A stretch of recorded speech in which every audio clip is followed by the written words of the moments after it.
அலுவலக மேலாளர் அவர்கள் 31/5/25 இன்று பணி ஓய்வு பெற இருக்கிறார்.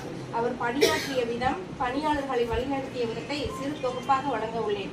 நிலைமை உயரும் போது பணிவு கொண்டால் உயிர்கள் உன்னை வணங்கும் என்ற வரிகளுக்கு சொந்தக்காரர் எங்களது அலுவலக மேலாளர். அன்பிற்கும் கருணைக்கும் சொந்தக்காரர்.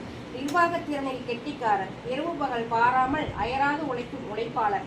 சக பணியாளர்களின் நிலைமையை அறிந்து அதற்கேற்றாற்போல் நடந்திடும் கண்ணியக்காரர்.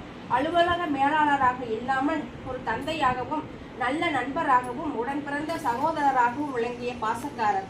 ஜாதி மத வேறுபாடு இன்றி அனைவரிடமும் சரிசமமாக பழகும் நாள் இதயம் கொண்ட சகலகா வல்லவர்.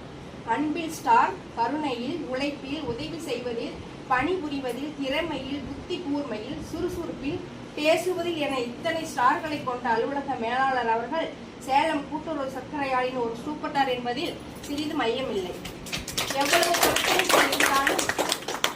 எவ்வளவு பிரச்சனைகள் இருந்தாலும் சாதுரியமாக கையாள்வார். ஒருவர் மேலும் மேலும் உயர் பதவிக்கு செல்லும் பொழுது எவ்வளவு பணிவும் ஆளுமை திறனும் பொறுமையும் இருக்க வேண்டும் என உணர்த்தியவர் எங்கள் அலுவலக மேலாளர். உயர் பதவிக்கு செல்லும் போதுதான் தான் என்ற அகங்காரமின்றி, கோபமின்றி, அன்பால் எதையும் சாதிக்க முடியும் என உணர்த்தியவர். தனது உயர் பதவிக்காகவும் சேலம் கூட்டுறவு சர்க்கரை ஆலை நலனுக்காகவும் தன் உறவுகளை விட்டு தன் கனவுகளை தியாகம் செய்து பணியை சிறப்புடன் செய்து முடித்தவர். எனக்கு அடிக்கடி உடல்நிலை சரியில்லாமல் போய்விடும். அப்பொழுது தந்தையாக ஆறுதல் கூறுவார்.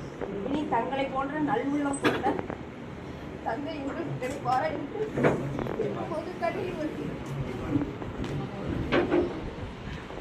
இறைவன் பக்தி தங்களுக்கு அதிகம் இல்லை என்றாலும் ஏசப்பா ஏசப்பா என்று தந்தை அழைப்பீர்கள்.